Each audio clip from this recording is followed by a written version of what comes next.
తాకట్లో ఉన్న మీ బంగారాన్ని విడిపించి ఆ రోజు ధరకే కొనబడుతుంది ఆచారి గోల్డ్. అనంతపూర్ ఎమ్మెల్యే గారు చేసిన వ్యాఖ్యలు, ఆ తర్వాత జరిగిన పరిణామాలు, ఎన్టీఆర్ ఫ్యాన్స్ రియాక్ట్ అవ్వటం, మాకు క్షమాపణ చెప్పాల్సిందే, లేకపోతే మా రాజకీయం మేము చేస్తామని నిన్న కూడా ఒక స్టేట్మెంట్ ఇచ్చారు వాళ్ళు. అంటే దీని వెనకాల ఇప్పుడు ఆయన చేసిన వ్యాఖ్యలు వెనకాల కావచ్చు, లేకపోతే ఇప్పుడు జరుగుతున్న పరిణామాల వెనకాల కావచ్చు, ఎవరు ఏంటి, ఈ జరగబోయే పరిణామాలు టీడీపీకి నష్టమా, లేకపోతే లోకేష్కి ఏమైనా నష్టం చేకూరుతాయా, ఎలా చూడాలి? ఒకళ్ళని ప్రసన్నం చేసుకోవడానికి, లేదంటే ఒకళ్ళ స్థాయిని ఎలివేట్ చేద్దాం అన్న దగ్గర అనే కోణంలోనే దాన్ని ఎక్కువగా చూడాలి. నేను మన విశ్లేషణలో కూడా చెప్పిన దాంట్లో చాలా క్లియర్గా చెప్పాను. ఇప్పుడు నీకు పర్సనల్గా జూనియర్ ఎన్టీఆర్ సినిమాలు నచ్చకపోవచ్చు, లేదంటే అంటే దట్స్ యువర్ పర్సనల్ టెరిటరీలో ఫిక్స్ అయ్యి మాట్లాడు. కానీ వాళ్ళ ఫ్యామిలీస్ గురించి, ముఖ్యంగా భార్య పిల్లలు, అమ్మ చెల్లెళ్ళు, అక్కల గురించి మాట్లాడే హక్కులు ఎవరికి లేవు. అది హద్దు దాటారు, తెలుసో తెలియకో హద్దు మీరారు. తెలిసి చేసినా తెలియక చేసినా ఆ హద్దు మీరడం క్షమాపణ. తెలియకుండా చేయడమే ఉండదు, తెలిసే.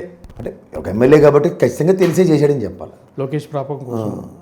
సో ఆ ప్రాపకం అనే కార్యక్రమంలో మీ ఎజెండా సక్సెస్ అయిందనే అనుకోవాలి. కానీ కొంతమంది మనోభావాలు గాయమైనప్పుడు, ఎవరికైనా సరే మీరు మనోభావాలు గాయం అని చెప్పి ఆడి మీద వీడి మీద కేసులు ఇట్లా లోపట ఎత్తినప్పుడు, పోసాన కృష్ణమురళి కేసు అదే కదా, మనోభావాల యుగం నడిపించినంతకాలం నడిపించారు కదా, ఆ మనోభావాలు యువతలకు కూడా ఉంటాయి కదా. అదే junior NTR fans the way they are reacting. So దీని మీద జరుగుతున్న దాంట్లో రాష్ట్ర వ్యాప్తంగా కూడా వాళ్ళు పిలుపునిచ్చారు. ఎంత కాదన్నా ఒక స్థాయి కలిగిన హీరో అతనికి ఖచ్చితంగా తాతగారి ఆశీస్సులతో అతనికి ఆ ముఖ వర్చస్ కూడా అదే వచ్చింది, ఆ కంఠం కూడా అదే వచ్చింది. వాళ్ళ ఫ్యామిలీలో ఎవరికి లేని కంఠం ఆయనకే ఉంది. ఓకే, ఈ సినిమా ఏదో ఫ్లాప్ అయ్యొచ్చు, కానీ ఫ్లాప్ హిట్లతో ఎవరికి కావాలి. ఆయన రామారావు గారు మనోడు కాకుండా పోడు కదా. పైపించు ఈ విషయంలో పొలిటికల్ టర్న్స్ తీసుకుంటే సినిమా యాక్టర్ల పరంగా అనే దగ్గర కన్నా ఆ రోజు, ఇప్పుడు ఉదాహరణకి ఆయనది ఒక సినిమా ఉంటుంది, ఏది పూరి జగన్నాథ్ సినిమా అండి, దయా అని పేరు ఏదో ఉంటుంది, టెంపర్. ఆ సినిమా దాకా జూనియర్ ఎన్టీఆర్కి హిట్ లేదు తెలుగుదేశం పరంగా. తెలుగుదేశం క్యాంపెయినింగ్ చేసిన తర్వాత చాలా రోజులు అతనికి సినిమాలు హిట్ కాకుండా చాలా ఏడిపించారు. అవును. తదనంతరం ఆ సినిమా దగ్గర నుంచి హిట్ అవ్వడం, తను మళ్ళీ స్థాయి పెంచుకోవడం అనే దగ్గర మళ్ళీ same Telugu Desam versus junior NTR అన్నది ఫ్రిక్షన్ స్టార్ట్ అయింది. ఇది I don't know where it leads and where it goes. అతను రాజకీయాలకు దూరంగా ఉండి అతని సినిమాలు అతను చేసుకున్నా సరే, బలవంతంగా రాజకీయాల్లోకి లాగి అతన్ని ప్రేరేపించడం ఎంతవరకు సమంజసమో ఒకసారి ఆలోచించుకోండి. పట్టుదల అంటే నందమూరి గారి, రామారావు గారికి ఉన్నది 100 మందికి తెలుసు. ఆనాటి సినిమాల్లో కానీ ఆ టైంలో కానీ ఆయన ప్రజల కోసం అతను అనుకున్నది చేయడంలో అతన్ని మించినోడు ఎవడు లేడు. అది ప్రూవెన్ ట్రాక్. పైపచ్చి అతను పార్టీని పెట్టి ఎదిరిద్దాం అన్నప్పుడు కలబడ్డంలోనే అతను మించినోడు ఎవడు లేడు రామారావు గారు.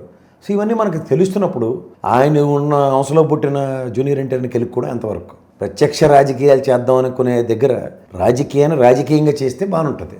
కానీ ఆల్టర్నేటివ్ మెకానిజంలో యాజ్ యూజువల్ అందరినీ క్రిటిసైజ్ చేస్తున్నట్టు తన మన అన్న భేదాలు లేకుండా తన కుటుంబ సభ్యుల్ని పణంగా పెట్టి మాట్లాడుతున్నా సరే చలనం లేకుండా కూర్చోవడం అనేది ఎంతవరకు సమంజసం ఒకసారి ఆలోచించుకోండి.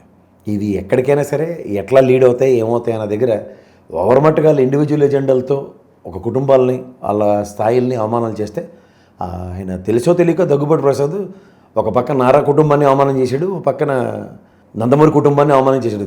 తెలుగు ఉన్నోడు ఎవరికైనా అర్థమవుతుంది. మరి అలా కాంగ్రెస్లో ఉన్న దిగ్విజయ్ సింగ్ లాంటి అయితే మరి మనం ఏం చేయలేం. కానీ రాష్ట్రం విభజిస్తే ఏమవుతుందో ఆ పాటి కాన్సిక్వెన్సెస్ లీడ్ చేయకుండా ఎలాంటి బొరతక్కువ పని చేశారు ఆడు జయరాం రమేష్, అదే పని వీళ్ళు కూడా చేసుకుందాం అనుకుంటే మాకేం అప్రహెన్షన్స్ లేవు. ఎందుకంటే ఎంత కాదన్నా నందమూరి కుటుంబంలో ఉన్న జూనియర్ ఎన్టీఆర్కి నారావారి కుటుంబంలోనే అమ్మాయిని ఇచ్చి పెళ్లి చేశారు.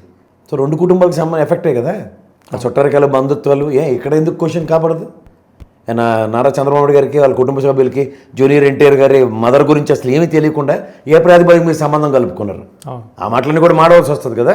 అది పొలిటికలా లేకపోతే పర్సనలా, లేదంటే అప్పుడు అవసరార్థమా, లేదా ఏరు దాటిన తర్వాత బోడి మల్లన్నా, ఇలాంటి సిద్ధాంతాలన్నీ ఎక్స్ప్లెయిన్ చేయవలసి వస్తుంది. దానికి మీ ప్రసాద్ గారు మీ స్థాయి సరిపోదు. 2009లో ప్రచారం చేయించుకున్నారు వీళ్ళు ఎన్టీఆర్ చేత. ఆయన తిరిగిన నియోజకవర్గాల్లో ఎలాంటి ప్రభావం చూపించి గెలిచారో ఓడారో తర్వాత విషయం చేశారు. ఆయన వాడుకున్నారు లేదా? తెలుగుదేశం కండువ కప్పుకుని రామారావు గారు కాకి డ్రెస్ వేసుకుని మరీ చేశాడు ఆయన. ఏముంది అప్పుడు మీకు కొడాలని వస్తాడు, వంశీని వస్తాడు. జూనియర్ ఎన్టీఆర్ తిరిగినప్పుడు హరికృష్ణ గారితో సత్సంబంధాలు నెలకొన్నంతకాలం మీకు ఇష్టమే. హరికృష్ణ గారికి ఏం జరిగిందో దాన్ని బహిరంగ చర్చ పెట్టండి. మానాడు వేదికగానే కదా, ప్రజా బాహుళ్యంలోనూ తెలుగుదేశం క్యాడర్ ముందే కదా విముఖత తయారు చేసి బయటికి వెళ్ళాడు. వాళ్ళు మొగాళ్ళకే పోరాడు బయటికి వెళ్ళాడు ఆయన. ఎదిరించడం అంటే అది. అంతేకాకుండా ఇక్కడ కూర్చుని జేబులో చెగోడీలు వేసుకుని వాళ్ళకి వినబడినట్టు వీడికి వినబడినట్టు మాటలు కాదు కదా. మనం మాట్లాడి మాట యొక్క అర్థం పరమార్థం దాని పూర్వపరాలు గ్రహించగలిగితే ఇహపరాలు మర్చిపోయి మాట్లాడేమా, లేకపోతే ఇహపరాలకి అర్థం పరమార్థాలు మారిపోయి దానివల్ల తీవ్రత ఎలా ఉంటుందో ఒకసారి తెలుసుకోండి. రుచి చూడాలి కదా దేనైనా సరే. తగిలిన తమాషా చూద్దాం అంటే కాదు కదా. ఆ తమాషా యొక్క ఔన్నత్యం, దాని పరిపక్వత చూడాలి. ఓసారి మీరు కొట్టిన దెబ్బకి టెంపర్ సినిమా దాకా ఆయనకి ఇట్లేదు, తిరిగి ఇప్పుడు ఆయన కొడితే ఏమవుతుందో ఆలోచించుకోండి. టిట్ ఫర్ టాట్ కథలు మీ ఒక్కరికే కదా, వాళ్ళకే వస్తాయి కదా. సేమ్ మన వార్ 2 స్పీచ్లో కూడా ఆయన ఎక్కడ తాతగారు, నాన్నగారు, మా అన్నయ్యలు, వాళ్ళ మదర్స్ ఇద్దరు పేర్లు చెప్పారు తప్ప మిగిలిన వాళ్ళ పేర్లు ఏవి చెప్పలేదు. అంటే అది ఇంటెన్షన్గా చెప్పారా లేకపోతే ఆయనకున్న సరే ఇప్పుడు ఎప్పుడైనా పొలిటికల్ యాంగిల్ నుండి ఒక ఎడ్జ్ తీసుకుందాం లేదా కార్నర్ తీసుకుందాం అన్న ఆలోచన ఉంటే ఎవరైనా సరే దాని ప్రకారం మాడతారు సార్. ఇప్పుడు ఆయన ఎంత కాదన్నా తెలుగుదేశం పరంగా మాట్లాడినా లేదా జూనియర్ ఎన్టీఆర్ గారు, నారా చంద్రబాబు గారి గురించి మాట్లాడినా అది పొలిటికల్ యాంగిలే అవుతుంది. అది తన ఎజెండా కానప్పుడు అది దాంట్లో మర్మం మనం గ్రహించాలి. ఇప్పుడు ఎవరైనా మనం కృతజ్ఞత సభకి వెళ్ళినా ఎవరైనా మనకి ఎవరైనా చేసినప్పుడు అమ్మనాలకే కదా కృతజ్ఞతలు చెప్తాం. ఇప్పుడు సర్వం తానే కళ్యాణ్ రామే నిలబడి ఉన్నాడు అతనికి, అన్నయ్య తండ్రి స్థానంలో. ఒక అన్నయ్యని, ఒక పెద్ద అన్నయ్యని, ఆ కుటుంబం వాళ్ళ నాన్నగారిని కోల్పోయిన తర్వాత ఎంత కాదన్నా అతని ఫ్యామిలీలో చిన్నోడే కదా సార్ అందరికన్నా. చిన్నోడు అన్న దాంట్లో అతను గ్యారంటీగా ఒక ఎడ్జి, ఒక కార్నరు, ఒక పెద్ద మనిషి అవన్నీ చూసుకోకుండా ఎలా ఉంటాడు అతను? పోనీ ఆ పని ఏదో ఇక్కడ నారా చంద్రబాబు గారి కుటుంబానికి నేనే పెద్దని, ఇప్పుడు మా చెల్లెలు కొడుకువే కాబట్టి, అల్లుడివే కాబట్టి నేను పరిరక్షణలో తెలుగుదేశం పరంగా నీకు అభయాస్తం అన్నది ఏమో కనబడితే మీరు నేను చెప్పొచ్చు. ఇదంటే తెలుగుదేశం నిన్నదాకా ఆయనకి ఆ పెళ్లి చేసిన తర్వాత నుంచి పరిణామాలు, బాలకృష్ణ గారి ఇంట్లో పెళ్ళికి ఇలా వెళ్ళి తూరిగిలా ఇలా వెళ్ళి ఇలాగ వచ్చాడు కదా అమ్మ మెరుపుతీగ అన్న సినిమా అన్నట్టు అవన్నీ చూస్తూనే ఉన్నాం కదా. అతను జూనియర్ ఎన్టీఆర్ అనే వ్యక్తి తన ఇండివిజువల్ పొటెన్షియల్ అండ్ క్యాపబిలిటీతో ప్రూవెన్ ట్రాక్. అవును, ఎంతోమంది మనవాళ్ళు ఉన్నారు, ఎంతోమంది మనవాళ్ళు ఉన్నారు, ఎవరు ఆ స్థాయికి రాలేదు కదా. ఈ స్థాయి అని కాదు సార్, అతను ఒరిజినల్ టాలెంటెడ్ పర్సన్. ఎవరు టాలెంట్ని ఎవరు మనం తగ్గించగలం, ఎవరు పెంచగలం సార్? ఎవరు జూనియర్ ఎన్టీఆర్ గారు డ్యాన్స్ విషయంలో రితిక్ రోషన్ వితౌట్ రిహార్సల్లో అతను డ్యాన్స్ చేస్తాడని చెప్పి అతనే చెప్తుంటే ఇంకంతకన్నా పెద్ద గీత ఎవరిస్తారు? అతను చేసే డ్యాన్స్లు ఎలా ఉంటాయి? సో అలాంటివన్నీ చూసిన తర్వాత ఇంకా ఎవరితో పోటీ పడుతున్నారు? మరి ఇటేమైనా ఇటుపక్క ఏమైనా ఇలాగ మరి రాజకీయాలన్నీ తిరగదోడేసి ప్రపంచం తిరగబెట్టేసే నేపథ్యాలతో వచ్చి నాన్నగారు అంశంలో పుట్టాం, నాన్నగారు ఏం చేశారు మేము అదే చేస్తాం, అదే టైప్ రాజకీయం చేసేస్తున్న లోకేష్ ఏమైనా మీకు కనబడుతుందా? 43 సంవత్సరాలు తెలుగుదేశం చరిత్రలో ఇలాంటి పని ఎప్పుడేం చేశారని గుండె అయిపోయి గుండెలు బాదుకుని పరిస్థితున్నారు తెలుగుదేశం గురించి పూర్తిగా తెలిసిన వాళ్ళు. ఏ విధంగా కంపేర్ చేస్తారు? అంటే పొలిటికల్ అంబిషన్స్ ఏమైనా ఉన్నాయా ఎన్టీఆర్కి? ఇప్పుడేం లేవండి అతనికి. ఇప్పుడు ఈ టైంలో అది ఎవరో ఆ పిచ్చి పనులు చేయరు. ఇంత పీక్ కెరియర్లో పీక్ కెరియర్ అతనిది ఆస్కార్ దాకా వెళ్ళి స్థాయి వచ్చిన అతను ఒక ఇంకా అతనిది నాట్ లెస్ దాన్ 5 years ఈ ఛాంతో గ్యారంటీకి పనిచేస్తారు అతను. ఈ ఫైర్తోనూ ఈ పేస్ట్లోనూ ఒక 5 years ఒక 10 years వరకు అట్లీస్ట్. ఆ తర్వాత ఆయన ఆలోచన ఎట్లా ఉంటుంది ఏంటి అనేది అది తర్వాత విషయం సార్. ఇప్పుడు ప్రజెంట్ ఒక వచ్చమని నేను చెప్పగలను, తెలుగుదేశం పార్టీకి as long as Chandrababu Naidu గారు అనే వ్యక్తి కనబడుతున్నంతకాలం ఎవరు మాట్లాడరు కూడా. చంద్రబాబు నాయుడు గారు రాజకీయ వేరే ఫేస్ అయితే ఉండదు టీడీపీకి. ఆ ఫేజ్ కంటిన్యూ అవుతున్నంతకాలం ఇప్పుడు అనవసరమైన హైపోథికల్ డిస్కషన్స్ నడుస్తూ ఉంటాయి. తర్వాత ఎవరో ఎవరికి అర్థమే కాదు.